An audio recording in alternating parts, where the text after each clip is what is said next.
Our game today will help you explore a variety of ways to start a poem. We're going to be visualizing, so if you'd like to, you can get up on your feet in a place where you can move around and act things out a little bit. Or if you want to grab a sheet of blank paper where you can sketch some ideas as you're imagining, or you can lay down and close your eyes or just gaze out the window and let your imagination roam. Go ahead and find your spot, get your materials, and let's play. Now, I want you to imagine that you are going into a museum. So to get yourself ready for this, picture the outside of the museum. Think about, will it be big and imposing, made out of marble? Will it be kind of a funky museum that looks more like a cabin in the woods? Now let yourself be surprised about this museum. It could be a museum about the weather, about a time in history, about a type of magical object. It can be anything that comes to mind. I want you to take 10 slow counts in your mind to make a first pass around the room and find at least 3 interesting objects. You might find a tiny tornado in a jar. You might find a historical artifact that's thousands of years old. Or you might find a deconstructed clock or another object that has insides that are intricate and that you've always wanted to be able to look at more closely. Whatever you decide, either physically move around your room or in your mind move around and picture those 3 objects. Here we go. 10, 9, 8, 7, 6, 5, 4, 3, 2, 1. Now, I want for you to choose one of the 3 objects that you just found. And I would like for you to think about what that object is like. What does it remind you of? What experience does it remind you of? What big idea does it remind you of?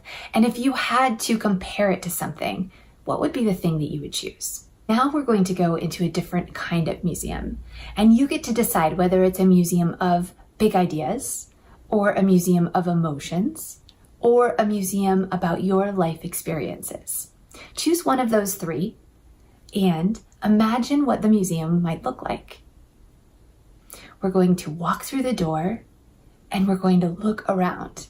Now this space might be a little overwhelming because when you look around, you see these tangible representations of things that are usually invisible. Really try to hear and feel and smell and even taste, if you can, the things that are in this space. We're going to walk around again.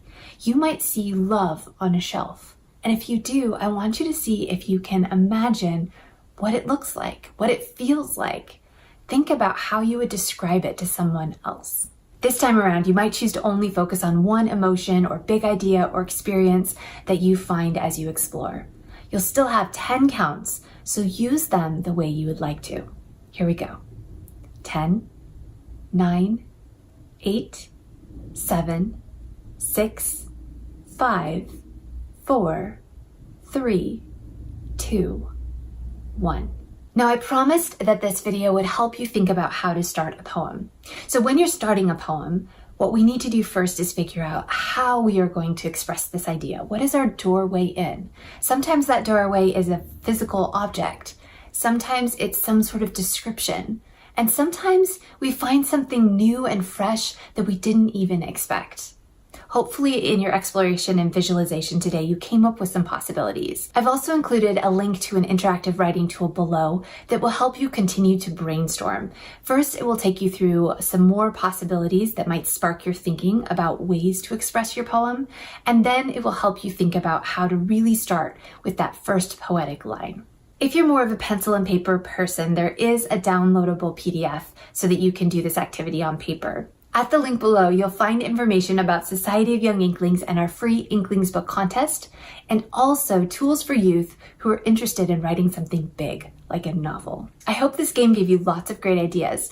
If you're watching this on YouTube or somewhere where you can comment below, I'd love for you to share something that popped up in your imagination. I'm always inspired by hearing your creative ideas. And we'd be so grateful if you would pass along word about this video so that other people can be inspired to write excellent poems as well. Our next video focuses on character and how to develop an excellent character in a story or in a narrative poem if you like.